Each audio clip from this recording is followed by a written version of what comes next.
Everybody working on? What are your projects you got going on while we're waiting on people to jump in? My current project is I just ordered myself finally some new Fat Shark goggles, Nice. the Which ones did you 2020 get? ones. Nice. I got a 7 inch going long range, actually two. Um, Nice. yeah, well, learning on nav, so getting the Oh, compass calibrated sometimes, you know, a there lot you like go. Beta Flight, but a lot's not like Beta Flight. So, and I'm Yeah, for also sure. working on a tracker, Oh, what? a tracker Oh, okay. Like an antenna video. tracker or? Yeah, yeah. Cool. Have you looked at anything that Pavel does? Spikowski, Pavel. Yeah, I've watched his He, stuff he once in does. a while. Okay, well, he does a lot of the programming for INAV, and he Yes. was already Yep. pilot basically. He has got some really good stuff on there, but he's just posted a video here not too long ago about a tracker that looks pretty reasonable and in cost and very capable. Nice. Yeah, but you have to put the components together, and then I got to find somebody that could. Hey, anybody there? 3D print? I Because do. he had to 3D print. He What's had to that in the 3D print the background thing. there? Right Oh yeah, there. oh yeah, yeah, there is. Anyway, but that looks interesting and reasonable enough for a guy on fixing to build. So anyway, that's what I'm doing. Cool. I'll shut up now. Nah, you're good.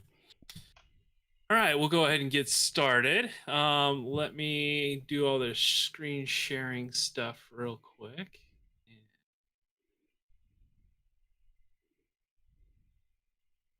This one will go live here. There's the live button. Froze. Oh, there we go. You're back. Okay. Just want to Yeah, make sure everything's my good. my internet connection decided to totally just crap out as soon as you started talking.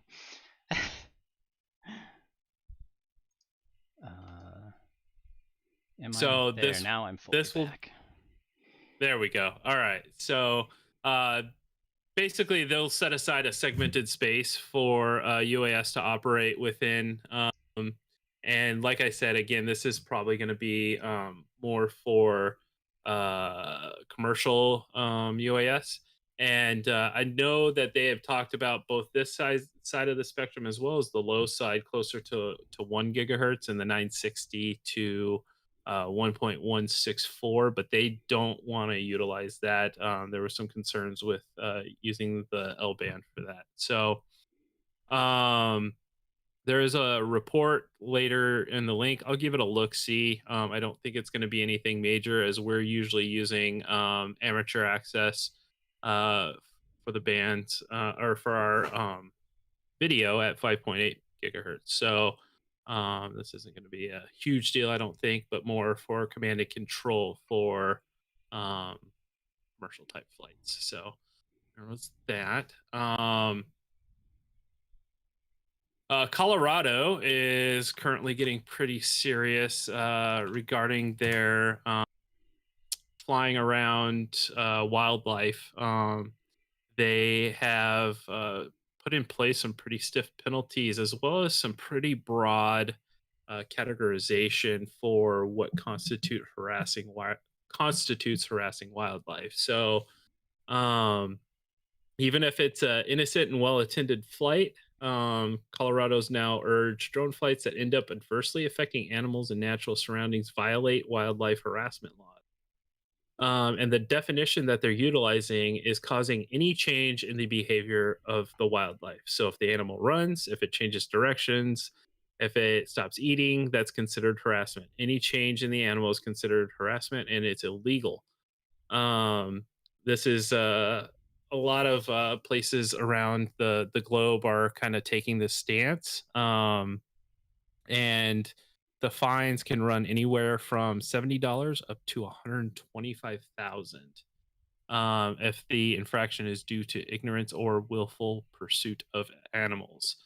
Um, And they're saying in Colorado, they seized the equipment to see what video they had to prove the behavior. If we proved it, we might elect to request that it's forfeited as a public nuisance, which means they will take your equipment Wow. and you will not get it back. They basically deem it you don't know how to use it and you don't deserve to possess it. So that's pretty stringent, as well as the heavy fine. So The don't feed squirrels in the park popcorn from your drone. Yeah, that'd probably be a bad idea. Um, it also says that in used in conjunction with hunting, it's absolutely illegal. So if you use a drone to spot for an animal, or if the animal has been shot and is running, and you use it to identify where it's gone, or even to locate a downed animal, it's all considered illegal, and it's illegal taking of that hunting, whether you have a license, Yeah, I even definitely if you have have a seen license. people post questions on both Reddit and Facebook saying, "Oh, what's the best drone to spot animals or to help for hunting?" And usually the comments Yeah, are, "I think that's illegal, buddy." absolutely. And I've seen a lot of people use it for fishing as well, and I'd like to figure out if that's considered in the same vein as hunting. But yeah, it's pretty interesting that um they are utilizing this approach. So, also keep in mind that the rules are different in different places. So, in Colorado it may be one thing, in Arizona it may be another, in Oklahoma it may be completely different. So, um, well, I get where you're coming from, TextJet, but at the same time, a lot of people are saying any type of drone use in conjunction with hunting is going to be considered illegal. So, as well as creating a nuisance to the wildlife that you're running across in between, So, I don't want anybody getting fined for anything, obviously. It's nothing against hunting. I have absolutely nothing against legal hunting, but um, again, it's pretty interesting. So, just a little the more you know kind of scenario. Um, we were talking about this, I believe, at the last town hall. Let me pause for a second while I post that and catch up on Red Jay and TextJet are commenting here.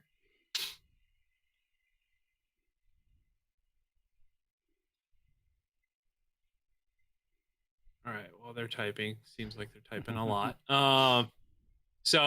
Google, we talked about how DHL last meeting, DHL and Amazon Prime Air have kind of spooled down. DHL has gone so far as to completely stop all innovation with their drone delivery projects. And Amazon Prime had pretty much laid off just about everybody in their UK Amazon or Prime Air offices. And while they still have projects going in the US as of right now, that we're kind of on a wait and see for that. But Google Wing, now owns the largest residential drone delivery service in the world. And they have been running this out of Queensland, Australia. And they will complete 100,000 deliveries by this weekend. So they have done, since the beginning of the program, 100,000 deliveries. They grew 500% last year. They have delivered, this is kind of funny, 10,000 cups of coffee, 2,700 sushi rolls, 1,000 loaves of bread, and 1,200 hot chooks, which is basically a roasted chicken, apparently. So I've learned something new. You A hot had to chook. search that. I wouldn't know what that was. I'm gonna next time I go to Walmart, I'm gonna go get a hot chook. So You just walk in there. Where are your chooks at? exactly. Oh, the looks you'll get. The drone, as you can tell from the picture, is kind of a hybrid multi-rotor slash fixed wing. So it uses the um vertical facing engines to hover, and and then once in flight, it switches to a fixed wing mode for efficiency, which absolutely makes sense. So they can carry up to 1.2 kilograms or 3 pounds, deliver within a 6 mile radius with the delivery in under 6 minutes. Um, so 90% of last mile deliveries are under 5 pounds generally. So it makes sense to utilize this. The drones don't actually land, they descend to about 7 meters and then release the package automatically. So it'll be interesting to see how carrying this out.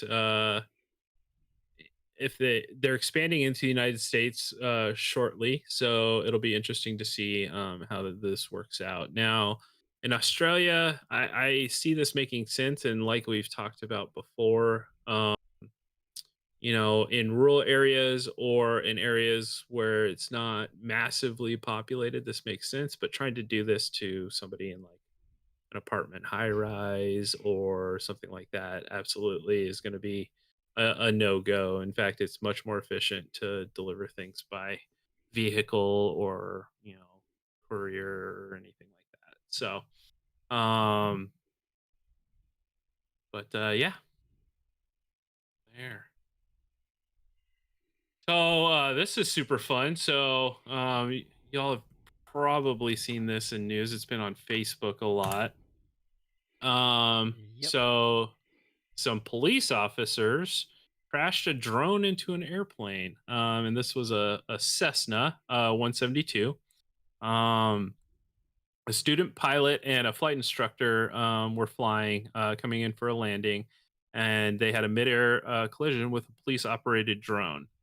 And this happened in Toronto, Ontario. The student instructor on board the aircraft set up for landing and were in a stable approach when, as noted by the recent Civil Aviation Daily Occurrence Reporting System, wow, that's a mouthful.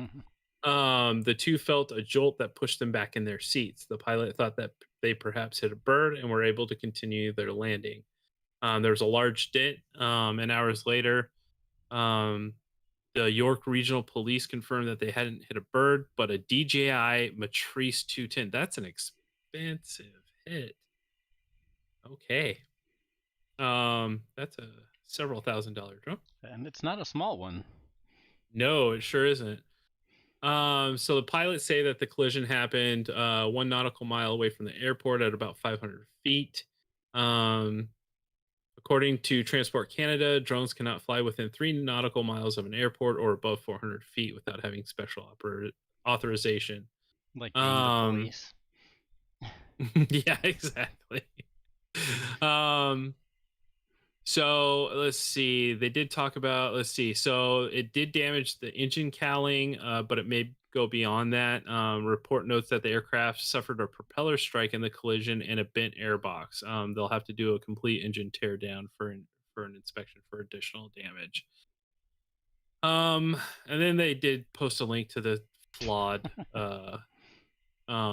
drone impact survey from Dayton Research Institute. So we won't even go into that, but yeah, pretty bad hit, it seems like. Yeah, the one thing that I find somewhat interesting about this one is we've been hearing for years, like worst case scenarios, like, oh, well, that wasn't a big deal because it just hit the wing, it didn't hit a propeller, or that didn't hit a plane on approach, or that wasn't a big enough drone. And in this case, it was a huge drone. It hit the propeller. It was while they were landing. I guess like they were even like a student pilot. Storm almost, right? Like, yeah, it's like all of the things that people have been saying, oh, what if, and yet, I mean, yes, it was Aircraft damaged. landed safely. Wasn't good, but the plane was able Everybody to safely walked land. away. Exactly. So it's very interesting. There was another, and I didn't bring the news article with me for this one, but there was another plane strike. It seems as a drone strike, a midair collision with a full size jetliner, and I forget where. But it was at something like 15,000 feet. And while I don't discount the 15,000 feet because everybody knows that we're capable of it. But that seems really high for anybody to be flying.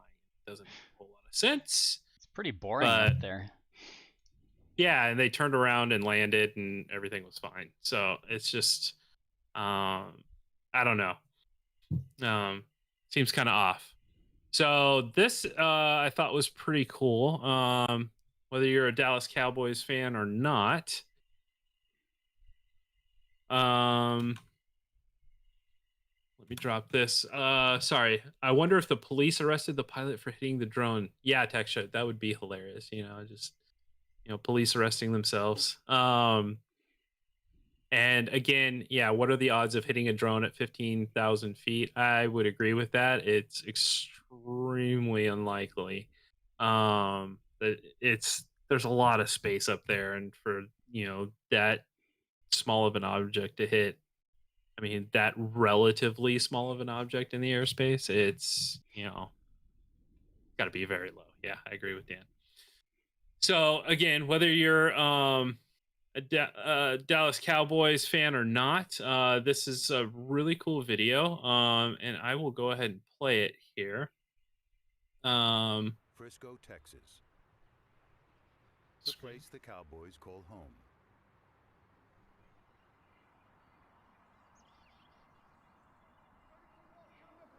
Yeah, that looks like FPV. Yeah, I actually got a fun little fact about this. So it took them 15 takes to get this right, and they had to hurry up and do it because I guess there was a boxing match at the facility when they were shooting this that was about to start, so they couldn't obviously do this while that was in progress. Oh, blew right through the stop sign. Ooh, that would be a tough and through the truck.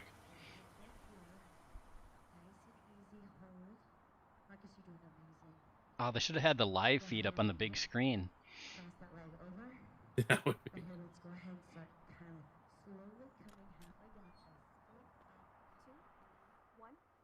Danny Surratt here at the Star, where right now it's quiet inside the Ford Center. However, soon it'll be filled with the sound of football. That's pretty good to get their FPV signal that whole entire way.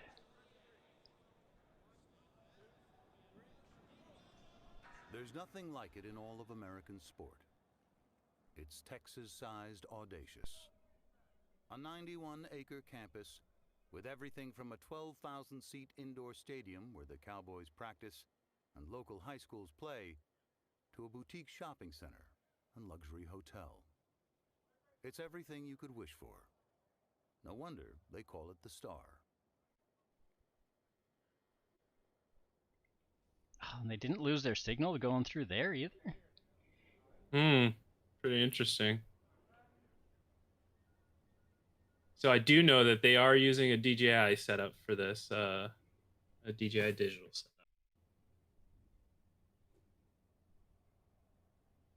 Ooh, dark. Yeah, it's very dark. You can see why it might have taken more than one try.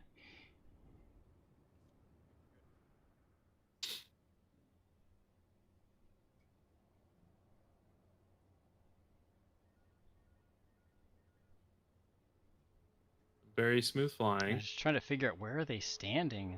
How thin are the walls in here?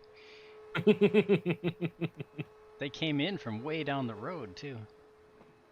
The other thing I can think of is maybe they had some kind of repeater system going on, but Maybe.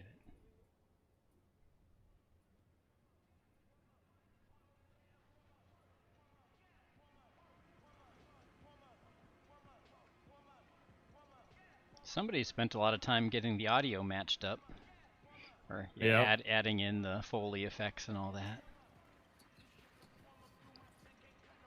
Back outside again. Building this place was a heavy lift. It's the realization of a dream. The vision of one man, Jerry Jones. Wow, was that all the way on the backside then of the stadium? yeah, I think that looked like the practice field there. So let me drop this in here. So this is from Troy Naquin. and he runs Quad Standard Labs. So he put out a post today saying, "Pretty awesome shot by one of our clients that we built a drone for." So, one of the guys that started out in the FPV community and has built a business with making high performance uh, Cinewhoops and other types of drones, uh, um, was the one that built the drone that was capable of doing that. So, um, I did see a picture. Yep, there it is. They're using a DJI setup. Looks like they were seated somewhere outside, but it was produced by Mike Welsh, or it was run by Mike Welsh and Sky Candy Studios were the ones to shoot that. So, Pretty cool. yeah. So, it looks like he's got his goggles tapped into the battery, but not sure. Yeah, probably But pretty, just spectator mode on the other ones, maybe. yeah. So pretty cool setup there. And congratulations to Troy for being the one that facilitated that drone being built. So, so this comes out of Seoul. Rescuers used drone to find two hikers who were lost in the mountains. The drones were connected to a mobile control tower that can relay video feeds from drones and body cameras of rescuers. Unmanned aerial vehicles or drones have been widely utilized for firefighting operations in South Korea's mountainous areas, and drones can also help rescuers save shipwreck victims using their advanced aerial search functions. Two people were lost in the forest hills of Cheongju, some 110 kilometers southeast of Seoul, on August 15th. The drones helped rescuers find the lost people and guided them down the hills.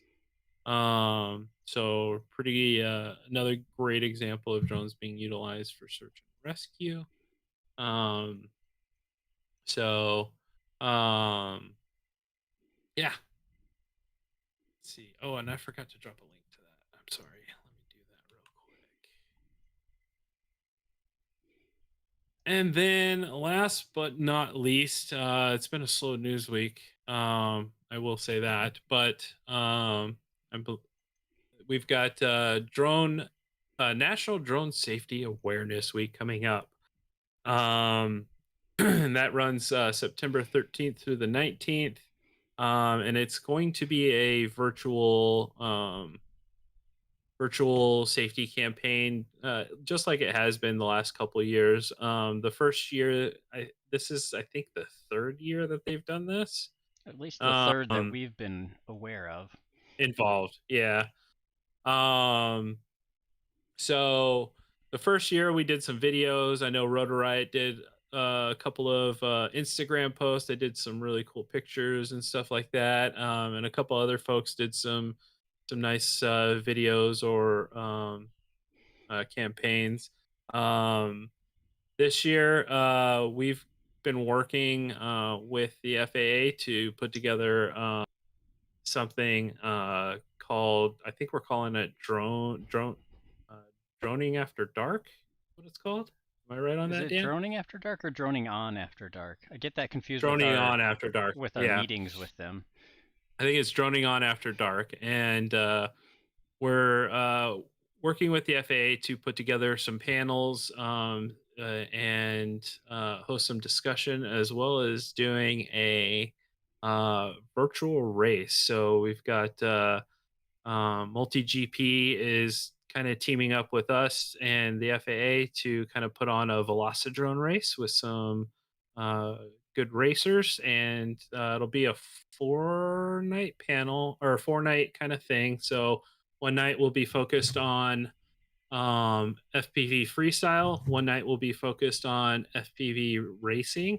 Another night will be focused on traditional modeling, and then the fourth night will be the virtual race. So, and then we've got some pretty good speakers lined up for this, and it's going to be a lot of it is going to be focused on both teaching the FAA about FPV and traditional modeling, as well as being a good panel discussion on how people got started and what's a good way to kind of break into the hobby.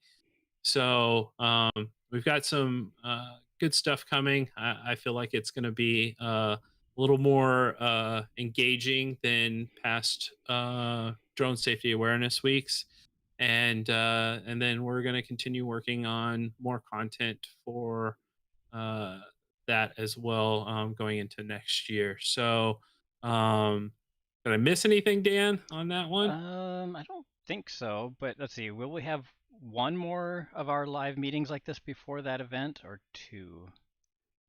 One more? Either way, there'll be at least Probably one just one. more, and then Yeah. hopefully we'll talk about it. We'll have more details to give out at that time. Maybe some links will be ready for the live streams and Yeah. whatnot. Absolutely, and we're still nailing down our speakers and stuff like that. But I think it's going to be a pretty good deal. So, I think TextJet has a great suggestion there. The FAA needs to invite the Canadian Police to the Drone Awareness Safety Week. that's awesome. I'm guessing that the Canadian Police would not really take that very well, but if they did just the right meme on their Twitter account or something, it could be hilarious. Yeah, absolutely. So we've got that going on. Dan, do you have anything for us? It'll be probably a short meeting. Yeah, I don't think I have anything new, really. And without Dave here or Alex, I don't have any information on like anything that's going on with those DAC tasking groups. No, I don't either. I know Dave is still attending the Beyond Visual Line of Sight ARC meetings. I have been given their weekly update and can't share anything with that. So all I can say is they're still having their meetings and they're moving on to, I think, like the second phase. But that's about all I know. Yeah, I know ASTM is kind of in a holding pattern right now on the release of standards for the remote ID. And we're waiting on that to push through. And I think that's about all I have in terms of updates from that. We do know that they did receive quite a few comments from the advisory circular. We don't know from who or what the comments were, so we're kind of waiting on some feedback from that. Yeah, that's right. I did send an email asking for numbers, and I don't think I ever got anything back. No, we just said they received a decent amount. So, that's good. More comments are better. Let's say mine weren't as nice as yours. I'm sure not all of them were so nice. But mine were respectful. Mine were respectful, but they weren't as diplomatic as Josh. Well, that's okay. We can. The official FPVFC response can be diplomatic, and other people can be a little more direct. Well, I was diplomatic. I just didn't want to have your words in my mouth. Sure. That's funny. Well, I tried to strike a proper balance between, diplomatic and slightly snarky. No, it was good. I just wanted different words that meant the same thing. Absolutely. Yes, Xshed, I agree with you. I do know that they have that is a topic of discussion amongst the FAA right now, is the operator location data, and that kind of spooled out from, I think, the live stream that they did and the comments that were engaged in that. I just can't see how they would make any change to that, because the whole point from the remote ID is that the public can see where you are. Like that's the goal of having it being sent. Yeah, and the ultimate goal would be, for me, the ultimate goal is the people that need to know would know, and that would be law enforcement and the FAA. But Yeah, but the beyond argument that, the FAA is trying to make is that, oh, if the public knows who's flying, where they're flying from, why they're flying, then they won't be scared of it. But well, the problem is, and we've discussed this before, is that there's been such a fear mongering around drones for years that there's a lot of education that needs to happen in order for that to be a safe thing. hmm And it needed to happen years ago, which I think XJet is going to probably post here in a second, because I know he's talked about that before. But the more we can do now, the better we can mitigate that, which is part of our mission with working with the FAA. So, and I believe we're starting to have an impact on it. We've talked to them about several of their um, social media campaigns that maybe don't cast the best light on drones or drone operators. So, and at least in and this case, we have something in common with the commercial drone operators because they don't want that information to be displayed to the public either.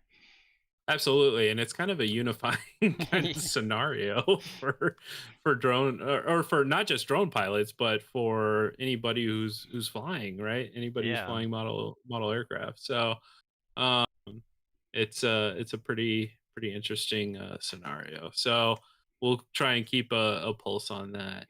Yeah, there's Bruce's rallying cry for everybody around the world and against remote ID is like, don't track us.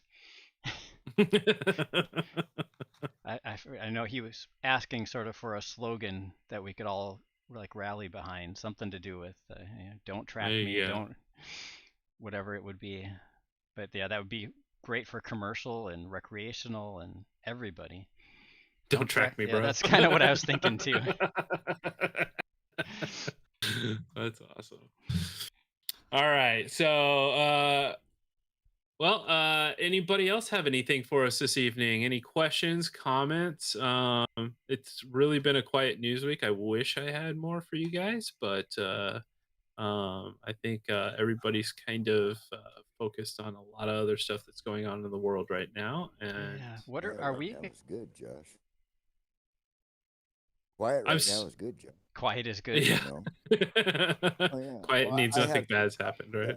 I have two air shows to do. I have air show at the Swim Airport in the Pacific Northwest on Saturday, and then September 18th, I have Air Appreciation Days with some booths and some other stuff set up at another bigger airport. So quiet right now is good because I got a lot on my plate. Yep, absolutely. So actually, I was saying Wing has really shown its plans to get into the UTM market in a recent document published last week. Yeah, that's been a known thing for a while. Dave has They, definitely I talked think, about that a lot. yeah, I think Wing is going to be doing a all-inclusive approach to drone delivery, drone tracking, drone everything. So, Yeah, it seems like they're not going to really be the delivery people as much as like do the proof of concept of delivery, but yeah, they're really into yeah. the UTM side of it.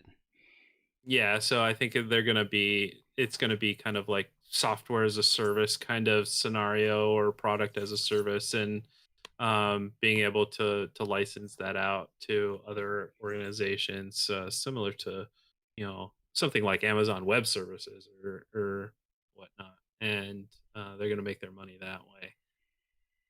Let's see. Yeah, the Taliban are drone owners, I hear. Yes, they did take some of our drones that we left. The scary kind of drones. Yeah.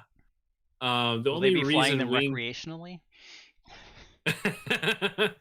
well, hopefully they can't figure out how to get them in the air. Let's start No, there. that's illegal. They haven't got FAA certification, have they? Have they taken the safety test? The knowledge base course? Right. Take the safety test first. That's funny. Let's see. The only reason Wing drone delivery exists is to provide weight for the claims the UTM will be essential. The latest press release makes it very clear, yes. And apparently the Taliban are yet to register with the FAA, so they can't use those drones yet. Yeah, hopefully there's some kind of lockout. They at least can't fly them into the U.S. Yeah, so they'll get a fine. I hope they have their Part 107. There you go. Yeah, they're gonna need more than a Part 107. Those are some big guys. No, they don't. They don't need anything if they fly them indoors. Oh I'm my sorry, goodness. I'm sorry. You know, Oh, you it's been guys a are long week. funny guys tonight. There you go. Yeah, it's been a long week, bub. So let's see. Are we expecting the FAA to release anything else this year or anytime soon? Like last year at this Um, time, we were expecting all kinds of stuff to come out in December. We haven't yeah, heard that's a much yet this year. no, we haven't. I think some of that's most of that's gonna be spooling down. However, let me refresh myself because we have a list on our website Yeah, on. that probably needs to be updated again. Yeah, well, we need to put some actual dates on it, and um, let's see. Did we FAA deadlines? We have a whole document on it, so we do need to update this. Let's see. Early implementation of certain UTM services. I haven't that gone in. Let's see. Public actively tethered UAS aeronautical safety test that's done. Oh Recognition of yeah, community-based put in some organizations. almost, but not yet. So I suppose Yep. we'll. UAS privacy review. Thanks for joining us, Bruce. Yep, absolutely. We'll be expecting more on that community-based organization stuff once they finish reading the comments on that advisory circular. Study on fire department and emergency service agency use, assessment of aircraft registrations for SUAS. That's done. Let's see, federal and local authorities. Let's see, study on financing of UAS, counter UAS system review. Carriage of property rule. Let's see. Yeah, I think there's a couple little things. And They I might think get these all done before the next reauthorization act. yeah, they might, only to turn around and do it again. So we've got the Spectrum radio. That's FA or FCC. We just had news on that, so they're working on that. So yeah, I think they're kind of slamming some of these out. So let's see, applications for designated no-fly zones. I don't know that that's gone through yet, but That's the same as the community-based organization. All that comes out. Well, that's the FRIA stuff, but this is like these the are opposite. no-fly zones. Yeah, Oh, so no-fly zones. Yeah. but I think they sent those out. I mean, that's going to be exclusively for like government facilities, air bases, nuclear power plants, Yeah, that's or already power out. generation. That's already out. So that's not going to go into effect for any kind of private business or anything, I think, at this point. Thank God.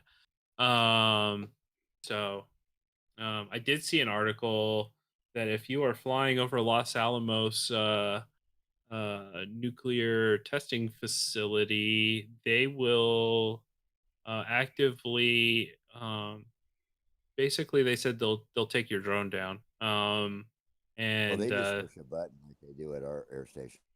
yeah, It falls so down. exactly. It's So just a they're safe actively test. using some kind of counter UAS system. So Oh, it's amazing, guys. It's amazing. How does that get rid of return to home feature? So it has some type of override for most common drones, I guess?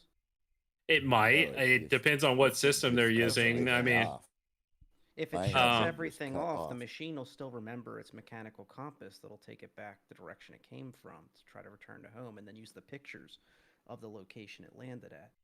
well, most- from the article I read, it said that they will take it down by several different methods. So if, let's say, they radio overrode it, just radio blasted it and cut off all transmission, they might be able to physically take it down another way. So Yeah, and GPS jamming is illegal per FCC, so it's kind of curious. I guess they have an override for that. well, again, government facility, special authorizations. It's called So a button.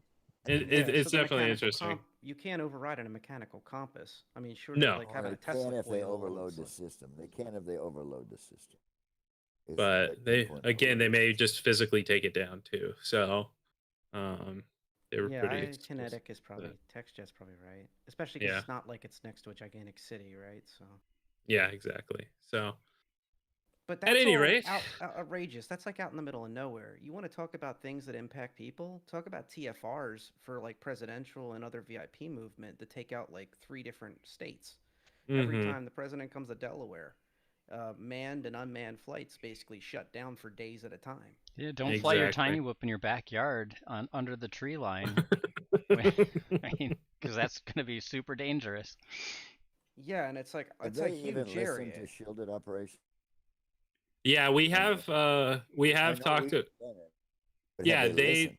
yes, they have, and they have I think we've talked about this before, maybe you weren't here, but they have commissioned as well as financed studies with universities on Okay. shielded operations. So that is in progress. I don't know what the progress is.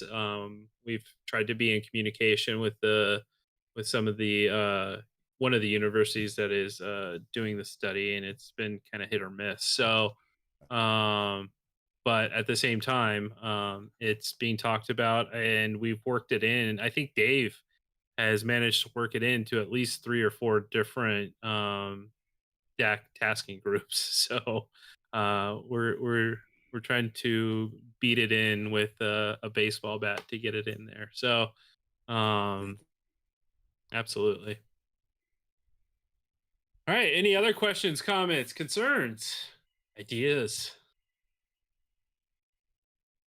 Yeah, I'm concerned that I won't be able to fly as good tomorrow as I can today because I'm old and my thumb's got arthritis. Oh, well, take some leave and throw it up in the air. You gotta hope I- for like those neural links instead, where you just have to think where you want it to fly. Yeah, Oh, there you now go. now you give me something to want. My wife will definitely let me buy that. That's funny. Still too hot to fly there. Yeah, it's starting to get cooler. We had a really nice week last week. Did It it was go like below 100? it was like in the Yeah, that was a good 80s. night. Wow. So yeah, it's this week it's a little warm. It's above 100, but hopefully we'll be seeing the decline here soon in that. And once winter kicks in, man, it's good flying season here. That's fun flying Dan's here gotta in the pray for the winter snow. too. All right. Well, with that, I will give you all back 14 minutes of your lives and to go do something productive instead of staring at me. Had 80s 2 weeks ago, but 100% rain, so still no flying. Yeah. Rain sucks. You can conformal coat and just, do what Dan does. Dan, do you Works fly in the great. rain? Not much. Works fine Not in the much? snow, but I don't know. The rain just gets on the lens and it's hard to see. Yeah, there you go. All right. Well, y'all have a great night, and we'll see you in Thanks. a couple Yeah, weeks. thanks for coming, everybody. Thank you.